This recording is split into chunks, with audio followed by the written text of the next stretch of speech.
আপনার কাছে কিছু কথা শেয়ার করতে চাই। আমি নতুন ইউটিউবার। আসছি আপনাদের মাঝে। সহযোগিতা পেতে চাই। পয়েন্টে আসি। আপনি যখন নতুন একটা গাড়ি কিনবেন, ধরুন প্রাইভেট কার, এটা আপনার ইনকামের একটা রাস্তা। নতুন অবস্থায় অনেক টাকা ইনকাম করতেছেন, পরিষ্কার করতেছেন গাড়িগুলা, যত্ন নিচ্ছেন, প্রত্যেকটা জিনিস ঠিকঠাক আছে কিনা। এক পর্যায়ে জিনিসটা পুরাতন হয়ে যায়। হয় ভাঙাড়ির দোকানে বিক্রি করে দেন, নয়তো ফেলে দেন। তেমনি পুরুষ মানুষ যখন সাবল্যক হয়, তখন তো তাকে ইনকাম করতেই হবে। আপনার প্রথা, রীতি, নীতি অনুযায়ী যখন আপনি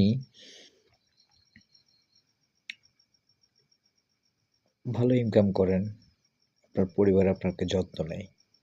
ওই যে গাড়ির মতো যন্ত্র অংশগুলো ঠিকঠাক খেয়াল রাখেন। খেয়েছে কিনা, পড়েছে কিনা, ঘুমাইছে কিনা, গোসল করছে কিনা, কখন ফিরল। যেমন গাড়িটা যত্ন নেন ঠিকঠাক মতো তেল, মোবিল ঠিকঠাক মতো আছে কিনা। আর যখন আপনার ইনকাম থাকবে না, তখন আপনি ওই গাড়ির মতো অবহেলা এখানে রেখে দেওয়া, যত্ন নেই, মোছামুছি নেই, খাওয়া দাওয়ার কোনো খোঁজ খবর নেই। আপনিও অনেক টেনশনে পড়ে যাবেন।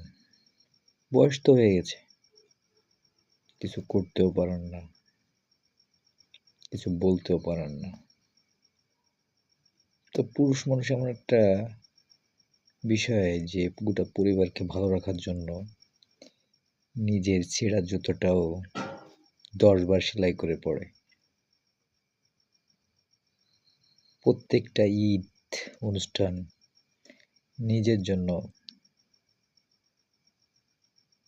চিন্তাই করার সময় নেই।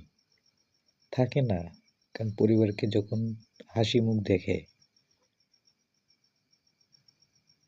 তখন আর তার কষ্ট আর কষ্ট থাকে না।